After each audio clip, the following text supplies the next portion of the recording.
When we pulled into the driveway, Danny's BMW was parked in my usual spot. I should have known then. Should have recognized the calculated timing. Should have understood that nothing about Danny's presence in my life was coincidental anymore.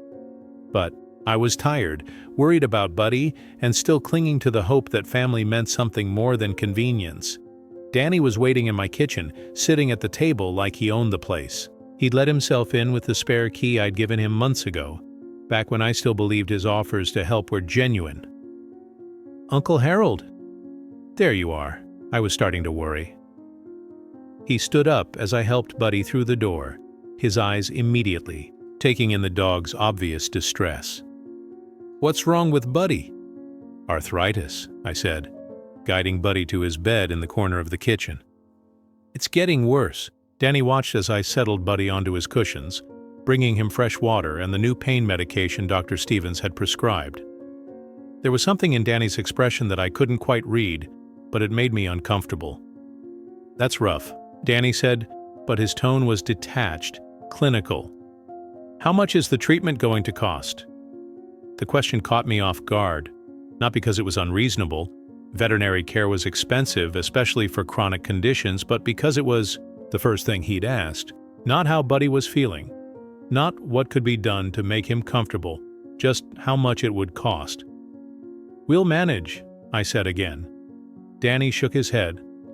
"Uncle Harold, you can't keep saying that about everything. You're on a fixed income. You're barely keeping this house together. And now you're talking about spending hundreds, maybe thousands of dollars on a dog that's—" He paused, searching for words that wouldn't sound too callous. "That's near the end anyway." The end. He was talking about Buddy's death like it was a financial planning issue. "He's not just a dog," I said quietly. "He's family." "He's an animal," Danny replied, his mask of concern slipping just enough to reveal the coldness underneath. "An expensive animal that you can't afford to maintain." I looked down at Buddy, who had fallen asleep on his bed, his chest rising and falling with labored breaths. He'd been with Margaret through her cancer treatment, sleeping beside her hospital bed, providing comfort when I couldn't find the words. He'd been with me through the darkest days after her death, the only living thing that understood the depth of my grief. He was the last living connection to the life Margaret and I had built together. "I'm not giving up on him," I said. Danny was quiet for a long moment, studying me with those calculating eyes. Then he shrugged. "Your choice, but don't come crying to me when you can't afford to keep the lights on." He stayed for another hour, making conversation that felt increasingly forced.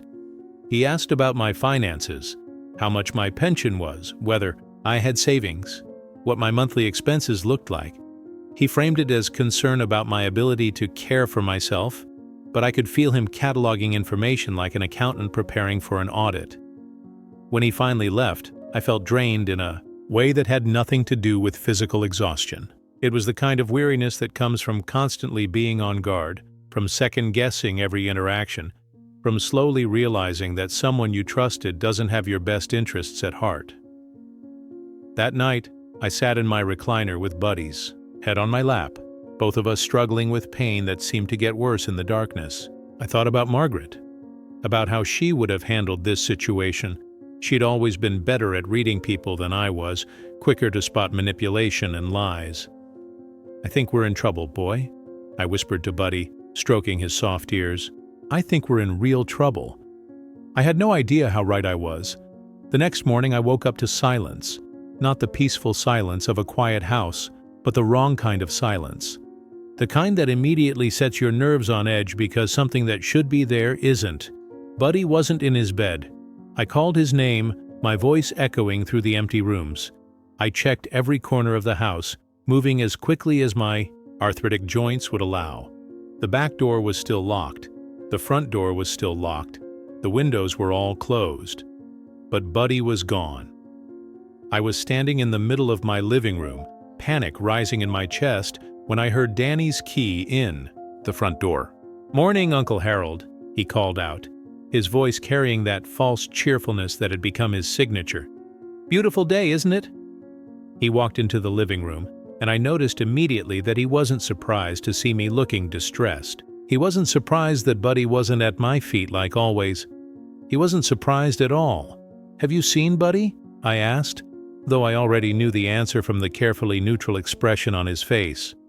"Buddy? Oh yeah, I took care of that situation for you."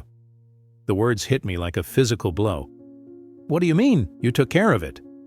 Danny sat down on my couch, making himself comfortable while I stood there swaying with shock and rage. "Uncle Harold, we talked about this yesterday. You can't afford to keep that dog. It wasn't fair to him, suffering like that, and it wasn't fair to you, draining your resources. Where is he?" My voice was barely a whisper. "I took him to the animal shelter this morning. It's for the best, really. If someone wants to adopt an old, sick dog, great. If not," he shrugged, "at least he won't be suffering anymore." The room spun around me. I gripped the back of my recliner to keep from falling down. "Which shelter? Does it matter?" "Uncle Harold, you need to look at the big picture here. You're not thinking clearly about your situation. You can't take care of yourself, let alone a sick animal." "Which shelter?" I repeated louder this time. Danny's expression hardened. "The county shelter on Route 9. But I wouldn't get your hopes up if I were you. They're pretty overcrowded, and old dogs like Buddy, well, let's just say they don't stay there very long." He was telling me that Buddy was going to be euthanized. He was telling me that he'd essentially sentenced my dog to death, and he was doing it with the casual indifference of someone discussing the weather. I stumbled toward the phone, my hands shaking as I dialed the shelter's number. It rang 4 times before someone answered. "County Animal Services. My dog was brought in this morning. A golden retriever named Buddy. I need to get him back." There was a pause. "What's the last name?" "Henderson. Harold Henderson." I heard typing on a computer keyboard. "I'm sorry, sir, but the person who brought the dog in signed a surrender form, relinquishing all rights to the animal. Unless you're listed as the co-owner." "It's my dog," I said desperately. "My nephew had no right to—" "I understand your frustration, sir, but legally, the person who brought the dog in had the authority to make that decision. The animal has already been processed into our system. Can I adopt him back?" Another pause. "The dog you're referring to was evaluated by our veterinary staff and determined to be in significant pain from arthritis and other age-related conditions. Given his quality of life issues and the overcrowding situation here," she didn't need to finish the sentence. I knew what she was telling me. "When?" I whispered. "The procedure was completed about an hour ago. I'm very sorry for your loss." The phone slipped from my hand and clattered to the floor. I stood there in my living room, staring at the empty dog bed in the corner, trying to process what had just happened. Buddy was dead. My last connection to Margaret, my constant companion for the past 2 years, the only living thing that had loved me unconditionally since my wife died. He was gone, not because he was suffering, not because it was his time, but because Danny had decided he was inconvenient. "I know you're upset," Danny said from the couch, his voice devoid of any real sympathy, "but you'll thank me for this eventually.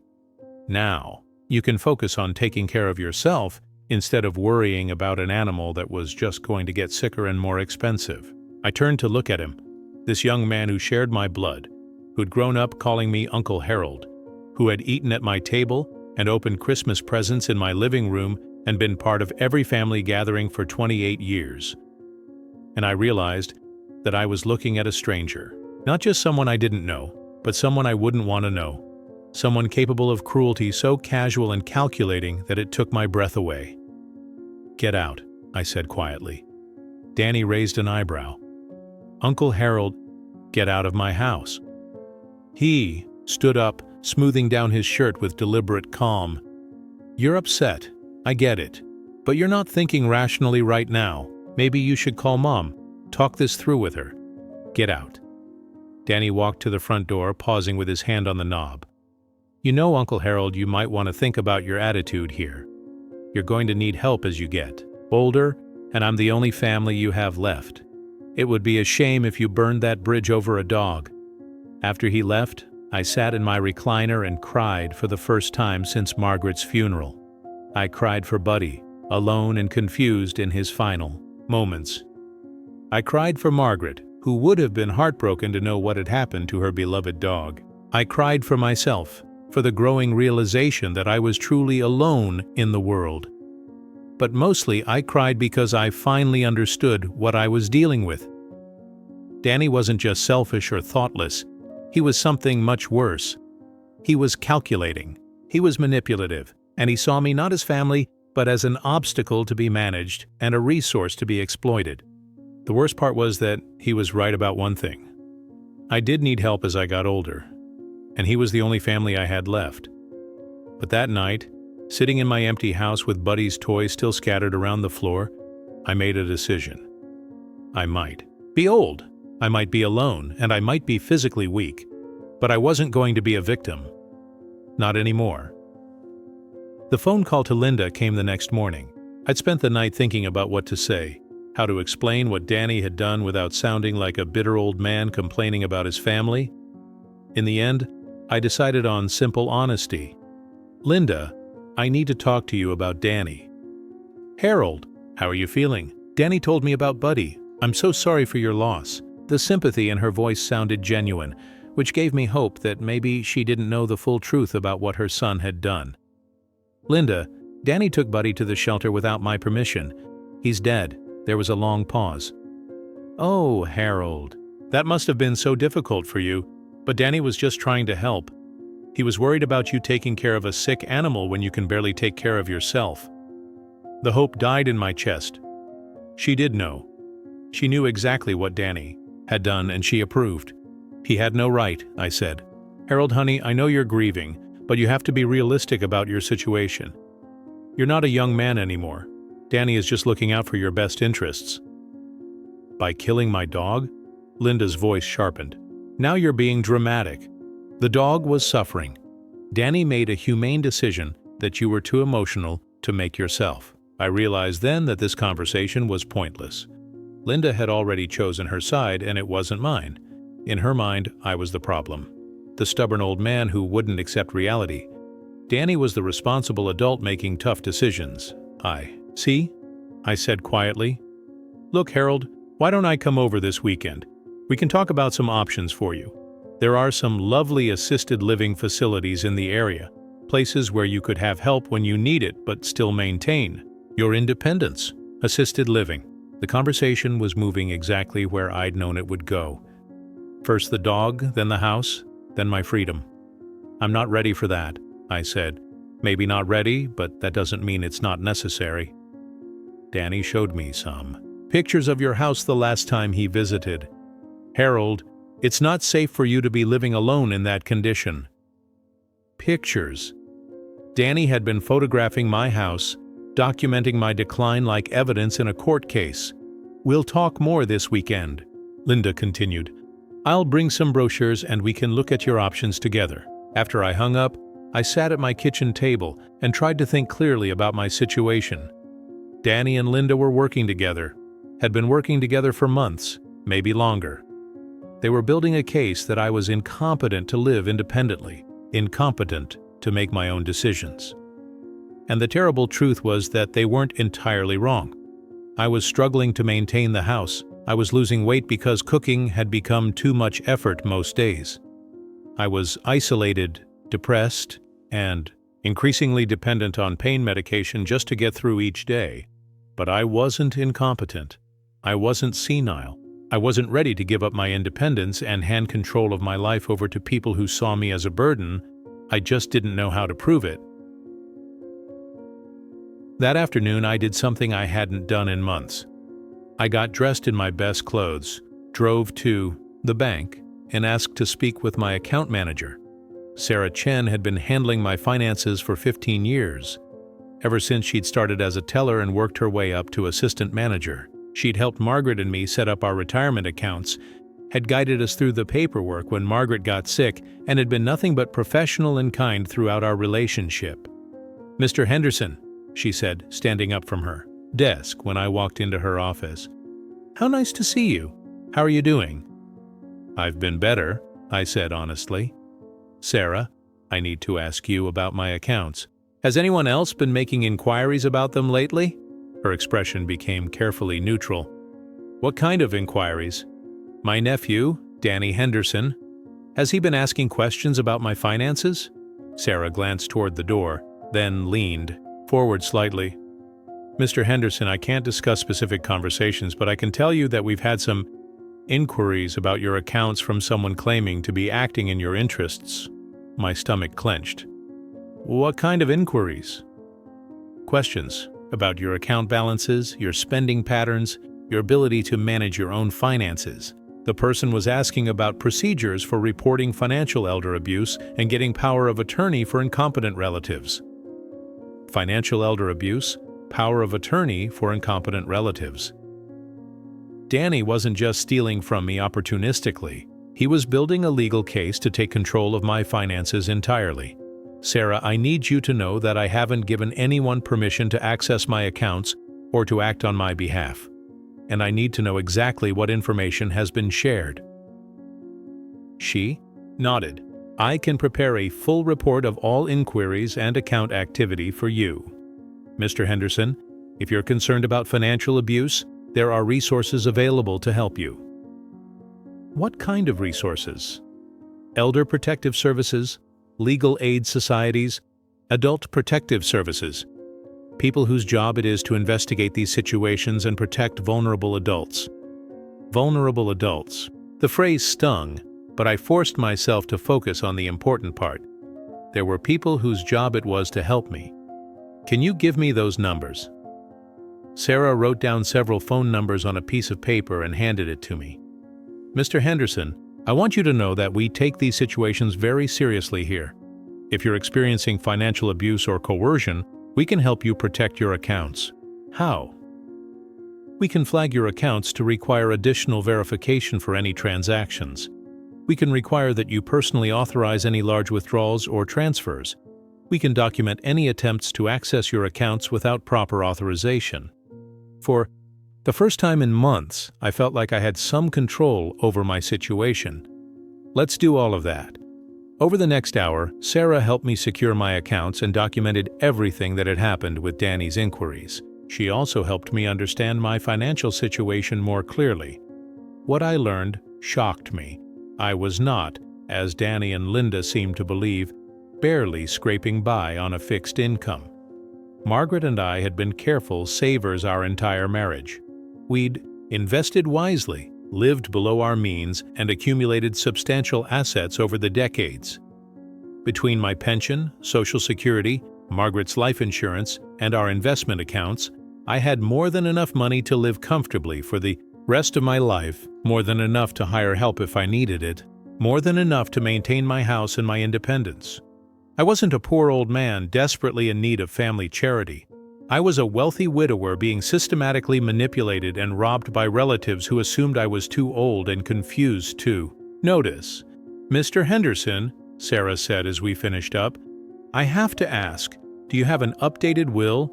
Have you done any estate planning recently?" I thought about the will I'd written shortly after Margaret died. It was simple and straightforward. Everything went to Danny as my closest living relative.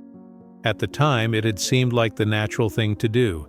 He was Robert's son, the continuation of the Henderson family line. Now, the thought of Danny inheriting everything Margaret and I had worked for made me physically ill. "I think it's time to update that," I said. Sarah gave me the name of an estate planning attorney she recommended, and I made an appointment for the following week. Walking out of the bank that day, I felt more hopeful than I had in months. I had options. I had resources. I had the means to protect myself.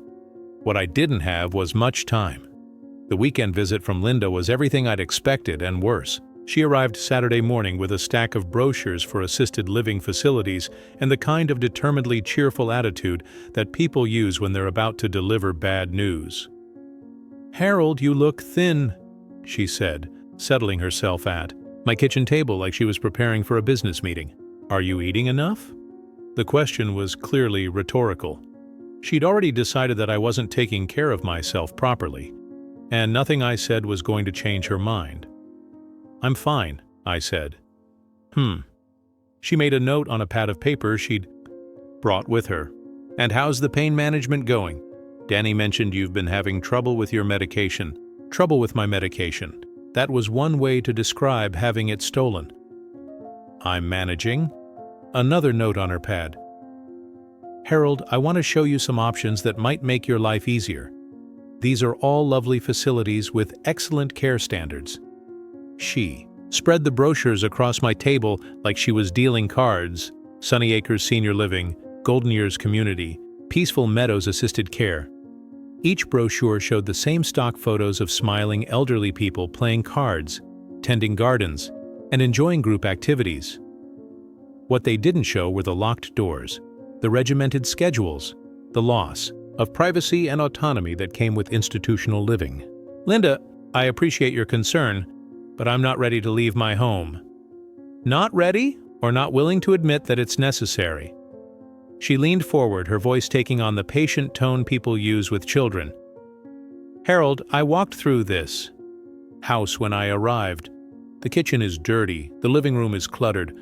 Upstairs looks like it hasn't been cleaned in months." She was right about all of that. Since Margaret died, and especially since my pain had gotten worse, I'd let things slide. Basic maintenance felt overwhelming most days, but that didn't mean I was incompetent. It meant I needed help, not institutionalization. "I could hire someone to help with cleaning," I said.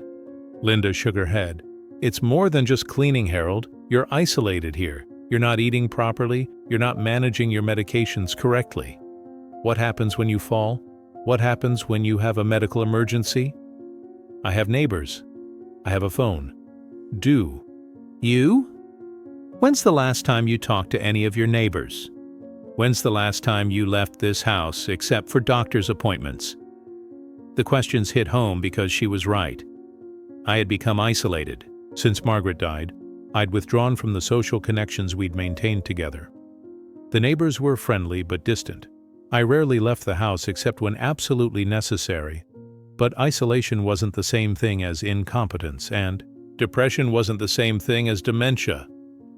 "Look at these places," Linda continued, opening one of the brochures. 3 meals a day prepared for you, housekeeping services, medical staff on site, social activities. You'd have company, stimulation, proper care. I'd have no privacy, no independence, and no control over my own life." "Harold, you don't have control over your life now. You're barely surviving in this house." The accusation stung because it contained enough truth to be painful. I was barely surviving, but surviving on my own terms felt better than thriving under someone else's control. We argued for another hour, going in circles. Linda presented the facilities as the obvious solution to my problems. I insisted that I could manage with some support services. She pointed out my failures and limitations. I pointed out my rights and preferences. Finally, she packed up her brochures with obvious frustration. "Harold, I'm trying to help you here, but you're being stubborn. Danny and I are worried about you." "Danny killed my dog." The words came out, harsher than I'd intended. But I was tired of pretending that what he'd done was acceptable. Linda's expression hardened. "Danny made a difficult decision that you were too emotional to make. That dog was suffering, and you couldn't afford the veterinary bills. That wasn't his decision to make. Maybe not legally, but morally? Harold, someone had to be the adult in that situation." The adult? As if I, at 78 years old, was a child who needed other people to make adult decisions for me. "I think you should go," I said quietly. Linda stood up, gathering her purse and her pad of notes. "I hope you'll think about what we discussed. These facilities have waiting lists, Harold. If you wait too long to make a decision, the decision might be made for you." The threat was subtle but clear. If I didn't voluntarily move to assisted living, they would find a way to force me. After she left, I called the first number Sarah had given me, Elder Protective Services. The woman who answered was kind and professional, asking detailed questions about my situation and taking notes as I explained what had been happening. Mr. Henderson, what you're describing sounds like it could constitute financial abuse and emotional abuse of a vulnerable adult. We can open an investigation, but I want you to understand that these cases can be complicated, especially when family members are involved. What would an investigation involve? We'd interview you, your family members, and any other relevant parties. We'd review your financial records, medical records, and living situation. If we find evidence of abuse or neglect, we can work with law enforcement and the courts to protect you. And if you don't find evidence, then you continue living your life as you choose, with the knowledge that we're available if the situation changes. I made an appointment for a social worker to visit me the following week. It felt like a big step involving outsiders in what should have been family business. But Danny and Linda had made it clear that they didn't see me as family anymore. They saw me as a problem to be solved. If they wanted to play hardball, I was going to learn the rules of the game. The attorney's office was everything I'd expected. From an expensive law firm, lots of polished wood, leather furniture, and diplomas on the walls. Thomas Brennan was about my age, a distinguished man with gray hair and the kind of calm competence that comes from decades of experience. Mr. Henderson, Sarah Chen speaks very highly of you. She's concerned about your situation. I told him everything: the stolen medications, the missing dog, the financial inquiries, the pressure to move to assisted living. He listened without judgment, taking notes and asking clarifying questions that showed he understood the gravity of what I was describing. Mr. Henderson, what you're describing is a pattern of elder abuse that's unfortunately more common than most people realize. Family members often justify this behavior by convincing themselves they're acting in the elderly person's best interests. Are they? Acting in my best interests? Thomas shook his head. From what you've told me, their actions seem designed to isolate you, undermine your confidence, and gain control of your assets. That's not protection, that's exploitation. He explained my legal options. I could seek a restraining order against Danny. I could report the theft to the police. I could document everything and build a case for prosecution. But first, we needed to update my will. Your current will leaves everything to Danny as your closest male relative? Yes. It seemed natural at the time. And now? I thought about Buddy, dying alone and confused in a shelter because Danny had decided he was inconvenient.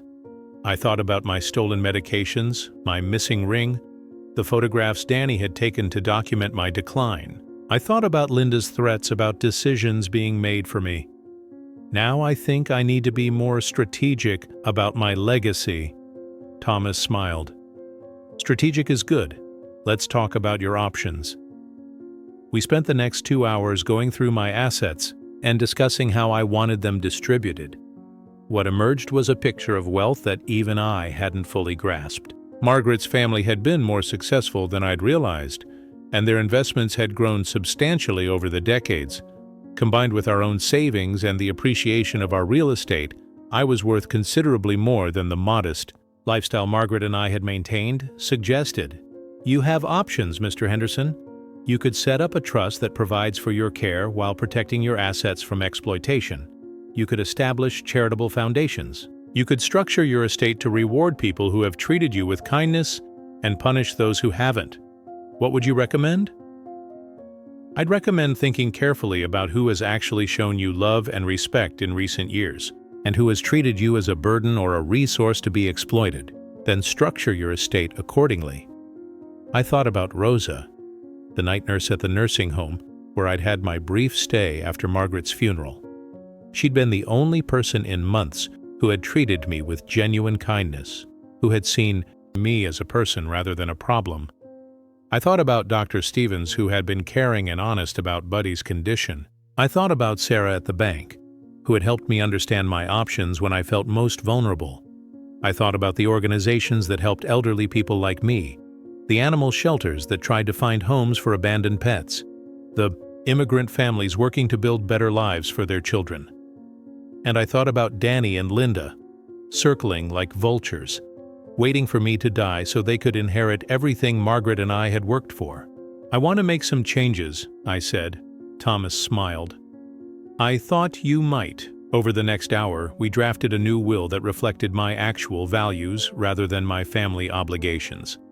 The bulk of my estate would go to establish a foundation providing support for elderly abuse victims and immigrant families pursuing healthcare careers. Smaller amounts would go to people who had shown me genuine kindness. Danny and Linda would each receive $1, along with a message explaining exactly why they were being disinherited. "This will send a clear message," Thomas said as we reviewed the document. "Are you comfortable with the potential family conflict this might create?" I thought about the family conflict that already existed. The systematic theft, manipulation, and emotional abuse that Danny and Linda apparently thought I was too old and confused to recognize. "The conflict already exists," I said. "I'm just refusing to pretend it doesn't anymore." Thomas had me sign the will in the presence of 2 witnesses, then arranged for it to be stored in his office safe. He also prepared power of attorney documents that would protect me from anyone trying to claim I was incompetent to make my own decisions. "Mr. Henderson, I want you to understand that this will isn't irrevocable. If your circumstances change, if your family members change their behavior, we can modify it at any time." "I hope that won't be necessary." "So do I. But it's good to know you have options." Walking out of the law office that day, I felt something I hadn't experienced in months. A sense of control over my own life. Danny and Linda thought they were managing a helpless old man who would eventually give them everything they wanted. They had no idea what they were actually dealing with. The home visit from Elder Protective Services came the following Tuesday. Janet Morrison was a social worker in her 50s with kind eyes and a no-nonsense attitude that I appreciated immediately. "Mr. Henderson, I want to start by saying that everything we discuss today is confidential, unless you're in immediate danger. My job is to assess your situation and help you understand your options, not to make decisions for you." She spent 2 hours with me, going through my house, asking about my daily routine, reviewing my medical records, and listening to my account of what had been happening with Danny and Linda. "Can you show me where you keep your medications?" I led her to the bathroom cabinet, which was nearly empty. "My nephew has been taking them, saying I don't need as many as the doctor prescribed." Janet made notes. "How has that affected your pain management?" "Some days I can barely get out of bed." "And your dog? Can you tell me more about what happened there?" I told her about Buddy, about waking up to find him gone, about Danny's casual announcement that he'd had him killed. Janet's expression grew increasingly grim as I spoke. "Mr. Henderson, what your nephew did with your dog was theft of property and potentially animal cruelty, depending on the circumstances. Did you file a police report?" No.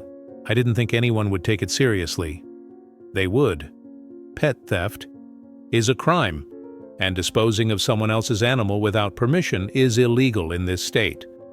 She continued her assessment, asking about my finances, my social connections, my ability to care for myself. Unlike Linda's interrogation, Janet's questions felt supportive rather than judgmental. "Mr. Henderson, I'm going to be honest with you. Your living situation isn't ideal. The house could be cleaner, you could probably benefit from some help with meals and medication management.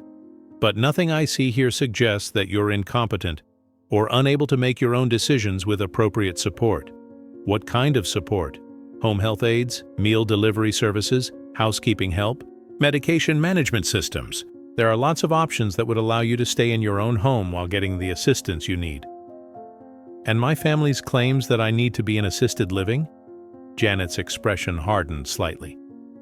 "Based on what I've observed today, and what you've told me about their behavior, I'd say their concerns seem more focused on gaining control of your assets than on your actual welfare." She left me with a packet of information about support services and a business card with her direct number. "Mr. Henderson, I want you to call me if the situation with your family escalates. What you've described constitutes elder abuse, and we take that very seriously." After she left, I sat in my living room feeling more validated than I had in months. A professional whose job it was to assess these situations had confirmed what I'd begun to suspect. I wasn't losing my mind or becoming incompetent. I was being systematically abused by people who should have been protecting me. The knowledge was both liberating and terrifying. That evening, I called several of the services Janet had recommended. Within a week, I had a home health aide coming, twice a week to help with cleaning and meal preparation. I had a medication management system that would prevent anyone from stealing my pills. I had a medical alert system that would summon help if I fell or had an emergency. For the first time since Margaret died, I felt like I was building a support system rather than just surviving from day to day. The transformation didn't go unnoticed. Danny showed up the following weekend, letting himself in with his key as usual. But this time he found a clean house, a well-stocked refrigerator, and an uncle who looked better than he had in months. "Uncle Harold, you look good," he said, and I could hear the confusion in his voice. "Have you been feeling better?" "Much better, thank you." Danny wandered through the house, taking in the changes. The kitchen was spotless. The living room was organized. The bathroom was clean and well-stocked with medications that were now locked in a secure dispenser. "How are you managing all this?" he asked. "I hired some help." "Help? That must be expensive. Are you sure you can afford—" "I can afford it," I interrupted. "It turns out I'm not as poor as some people seem to think." Danny's expression shifted, and I saw the calculation in his eyes. If I could afford to hire help, if I was managing my affairs competently, then his narrative about my incompetence became much harder to maintain. That's great, Uncle Harold. Really great." But his tone suggested he thought it was anything but great. "So you're planning to stay here indefinitely?" "This is my home. I plan to stay here as long as I'm able. And if you're not able? I mean, what if you get sick, or have a fall, or— then I'll deal with that when it happens, with professional help, if necessary." Danny sat down on my couch, and I could practically see the wheels turning in his head. His plans to move me to assisted living and take control of my assets had just become much more complicated. "Uncle Harold, I hope you're not making decisions based on our conversation about Buddy.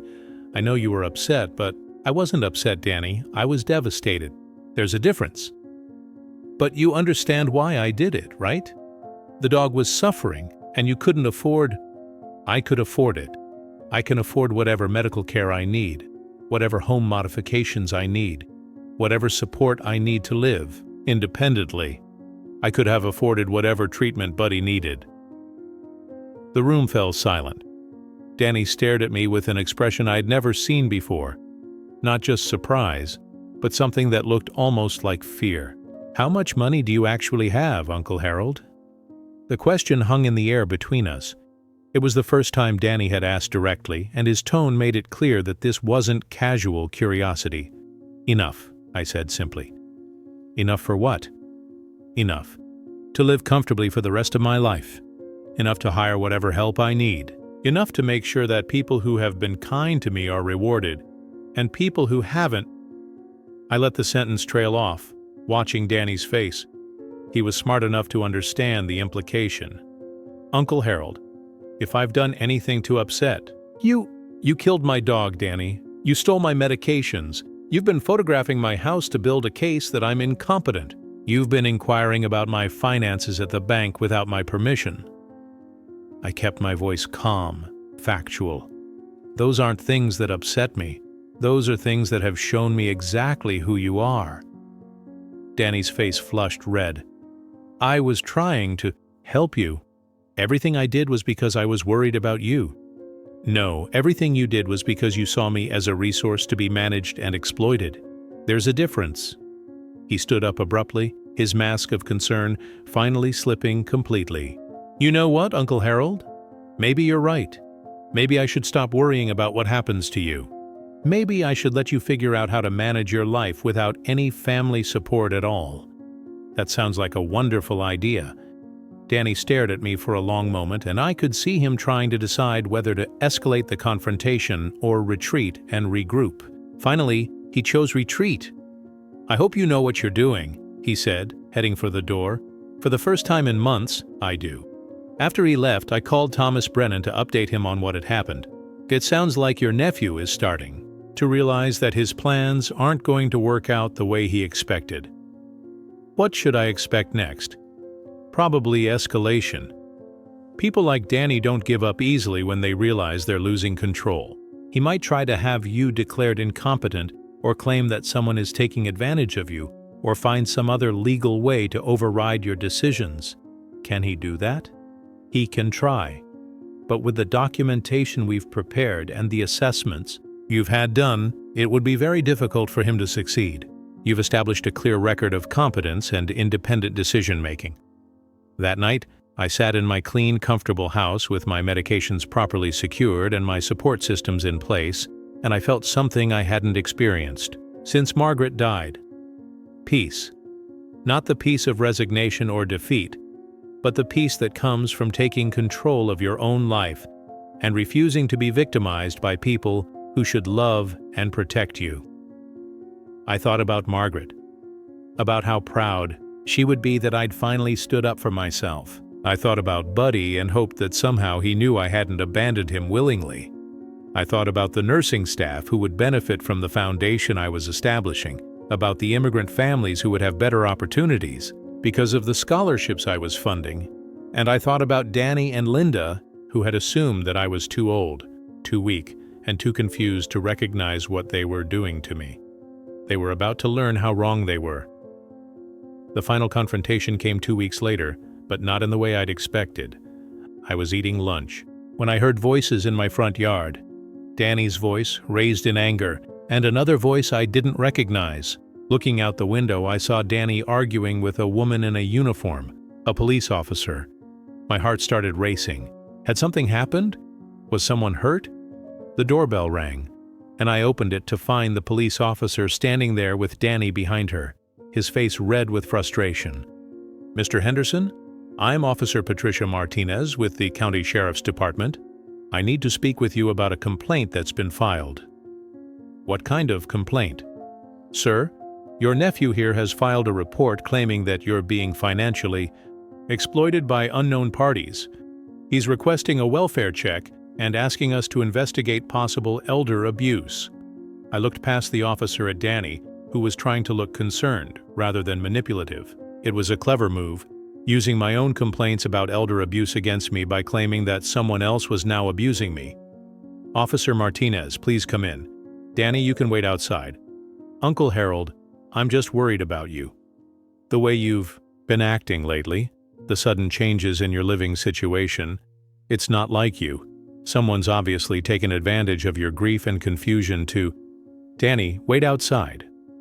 Officer Martinez spent 30 minutes with me, asking detailed questions about my living situation, my finances, my decision-making process, and my support systems. I showed her the documentation from Elder Protective Services, the assessments from my doctor, and the legal documents Thomas Brennan had prepared. "Mr. Henderson, everything I see here suggests that you're managing your affairs competently and have appropriate support systems in place. Can you tell me why your nephew might think otherwise?" I told her everything. The stolen medications, the dead dog, the pressure to move to assisted living, the unauthorized financial inquiries. Officer Martinez took detailed notes and asked for documentation of everything I described. "Sir, what you're describing constitutes elder abuse, specifically financial abuse, emotional abuse, and theft. Have you considered filing charges?" I wasn't sure anyone would take it seriously. "We take elder abuse very seriously. If you're willing to file a complaint, we can investigate and potentially prosecute." I thought about Margaret, about how she would have handled someone who tried to manipulate and exploit her. I thought about Buddy, who had died because of Danny's callousness. I thought about other elderly people who might be going through the same thing I had, who might not have the resources or knowledge to protect themselves. "Yes," I said, "I want to file charges." Officer Martinez called for backup and spent another hour taking my formal statement. When she finished, she went outside to speak with Danny. I watched from my window as she explained to him that he was being investigated for elder abuse and that he should have no further contact with me pending the outcome of the investigation. I saw his face go from confused to angry to frightened as the reality of his situation sank in. As the police cars drove away, Danny stood in my front yard staring at my house with an expression of pure rage. For a moment, I thought he might try to force his way inside, might escalate the situation into something violent. Instead, he got in his BMW and drove away, tires squealing against the asphalt. I knew this wasn't over. Danny wasn't the type to accept defeat gracefully, and Linda certainly wouldn't take the news of a criminal investigation quietly. But for the first time in months, I felt like I was the one in control of the situation, rather than being controlled by it. The investigation moved quickly. Officer Martinez and Detective Sarah Wilson interviewed me several more times, documenting every incident of abuse and theft. They interviewed Janet Morrison from Elder Protective Services, Thomas Brennan, Sarah Chen from the bank, and several other people who could testify to my competence and the pattern of abuse I'd experienced. They also interviewed Danny and Linda, though I wasn't privy to those conversations. What I did know was that the evidence was overwhelming. Bank records showing unauthorized inquiries about my finances, medical records documenting my legitimate need for pain medication, veterinary records proving that Buddy hadn't been suffering enough to require euthanasia, photographs Danny had taken of my house without permission, testimony from multiple professionals about my mental competence. Mr. Henderson, Detective Wilson told me during one of our meetings, "This is one of the clearest cases of elder abuse I've seen. Your nephew and sister-in-law systematically isolated you, undermined your confidence, stole your property, and attempted to gain control of your assets through manipulation and coercion. What happens now?" "That depends partly on you.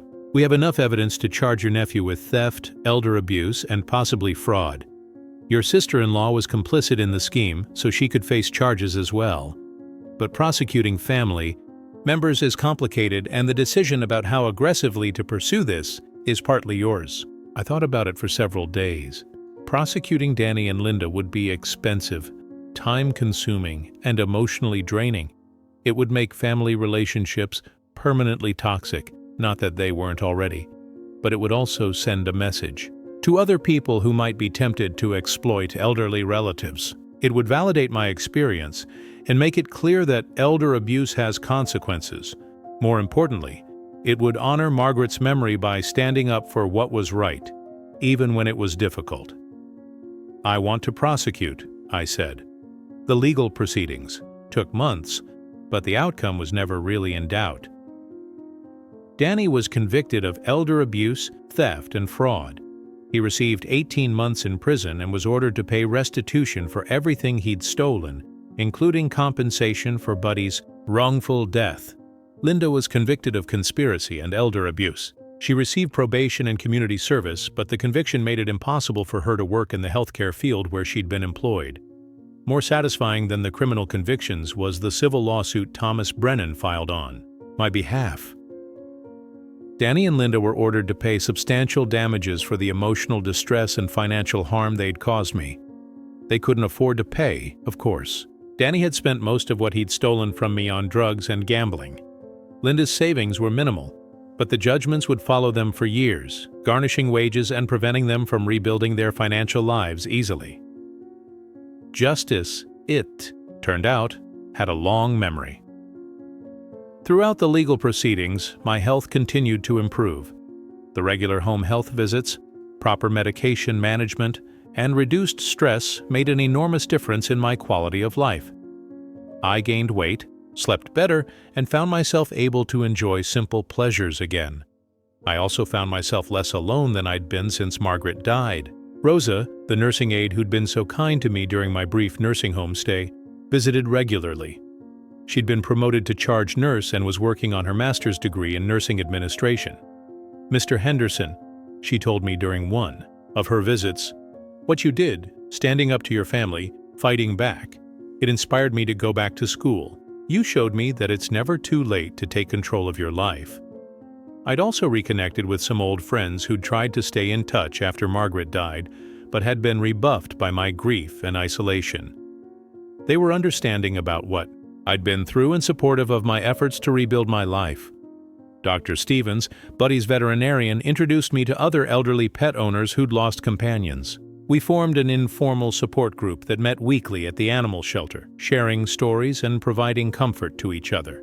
It wasn't the same as having Margaret back or having the family relationships I'd once cherished, but it was community, connection, and purpose, things I'd thought were lost to me forever. 1 year after the confrontation that changed everything, I was sitting in my clean, comfortable living room reading the newspaper when the doorbell rang. Through the window I could see a young woman standing on my porch holding flowers. I opened the door cautiously, not recognizing her. "Mr. Henderson? I'm Isabella Morales, Rosa's daughter. I wanted to thank you for the scholarship I'd established, the Margaret Henderson Memorial Scholarship 6 months earlier, providing college funding for children of immigrants pursuing careers in healthcare. Isabella was the first recipient. I start pre-med at Duke in the fall," she said, her face glowing with excitement. "Because of your generosity, I won't have to work 2 jobs while going to school. I can focus on my studies and really pursue my dream of becoming a pediatric surgeon." Looking at this bright, hopeful young woman, I thought about the legacy I was creating. Not the legacy Danny and Linda had expected to inherit, one built on exploitation and manipulation, but a legacy based on kindness, justice, and opportunity. Margaret would have loved Isabella's determination and her mother's gentle strength. She would have been proud that our life's work was helping families build better futures for their children. "Your mother is a remarkable woman," I told Isabella. "She treated me with dignity when my own family saw me as a burden. That kindness meant more to me than she'll ever know." Isabella smiled. "She talks about you all the time. She says you taught her that sometimes the family you choose is stronger than the family you're born into." After she left, I sat in my chair thinking about the events of the past year. I thought about how close I'd come to losing everything: my independence, my dignity, my assets, even my life, to people who saw me as nothing more than an obstacle to their inheritance. I thought about the moment I'd decided to fight back, to stop being a victim and start being a survivor. Most of all, I thought about the nursing home where this story would eventually end, and about the will that would surprise everyone who thought they knew what my final chapter would look like. Danny and Linda had no idea what was coming. They thought the criminal convictions and civil judgments were the end of their punishment. They thought that once the legal proceedings were over, they could eventually rebuild their relationship with me and salvage some kind of inheritance. They had no idea that I was worth $14 million. They had no idea that every penny of it was going to people who had treated me with the dignity and respect they'd denied me. They had no idea that their cruelty had consequences that would extend far beyond court dates and prison sentences. But they would find out soon enough, because my lawyer did know, and when the time came for the reading of my will, he would make sure that justice was finally, completely served. I smiled, thinking about Margaret, and how proud she would be of the man I'd become in the crucible of adversity. I'd learned that family isn't just blood, it's choice, loyalty, and love. I'd learned that dignity isn't something that can be taken from you, it's something you have to choose to maintain. Most importantly, I'd learned that it's never too late to write your own ending.